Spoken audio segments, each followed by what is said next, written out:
హరే కృష్ణ అండి. దేవాతి దేవుడైన శ్రీకృష్ణ భగవానుడి గురించి ఎంత తెలిసినా తెలుసుకోవలసిన జ్ఞానం అనంతమండి. ఆయన లీలలు అద్భుతం, అద్వితీయం కదా. ఆయన వైభవాన్ని, తత్వాన్ని వర్ణించడం మన తరం కాదనే చెప్పాలి. అంతటి సద్గుణ సంపన్నుడైన, వైభవం కలిగిన శ్రీకృష్ణ భగవానుడి గురించి మన శాస్త్రాలను అనుసరించి నాకు తెలిసిన విషయాన్ని వివరిస్తానండి. శ్రీకృష్ణ భగవానుడు ద్వాపరయుగంలో దేవకి వసుదేవులకు చెరసాలలో జన్మిస్తారు కదండి. ఆ దేవకీదేవి త్రేతాయుగంలో రాముని యొక్క పినతల్లి అయిన కైకేయి మాత అన్నమాట.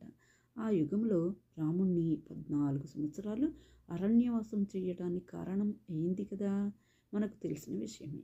ఆ తర్వాత చెరసాల నుండి బృందావనంలో నన్ను విడిచిపెట్టండి అని తన తండ్రి అయిన వసుదేవుడికి శ్రీకృష్ణ భగవానుడు చెప్తారట. ఇక్కడ బృందావనంలో యశోదామాత, త్రేతాయుగంలో స్వామికి తల్లిగారైన కౌసల్యామాత అన్నమాట. ఎలా అయితే త్రేతాయుగంలో తన తల్లి అయిన కౌసల్య ప్రేమను కోల్పోయారో, ఆ ప్రేమను తన తల్లికి అందించడానికి, తాను తన తల్లి ప్రేమను పొందడానికి బృందావనంలో యశోదామాతను చేరుకున్నారట.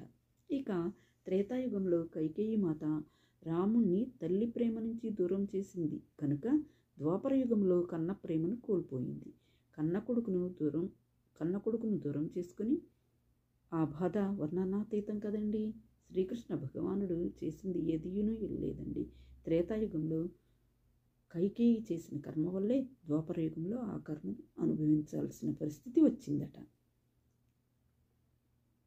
కర్మ ఎవరిని వదిలిపెట్టదు అనడానికి ఈ కథే ఒక నిదర్శనమండి. మనం తెలిసి చేసిన కర్మ అయినా, తెలియక చేసిన కర్మ అయినా ఏదో ఒక జన్మలో అనుభవించాల్సిందే కదా. కర్మ సిద్ధాంతాన్ని అర్థం చేసుకోవటం చాలా కష్టమండి. అందుకని ఇప్పుడు మనకు మన జీవనాన్ని ఎలా కొనసాగిస్తే కర్మలు వస్తాయో ఆ జ్ఞానం తెలుసు కదా. ఇంకా మనం కూడా కర్మ బంధాలలో చిక్కుకోకుండా ఉండడానికి ప్రయత్నిద్దామా?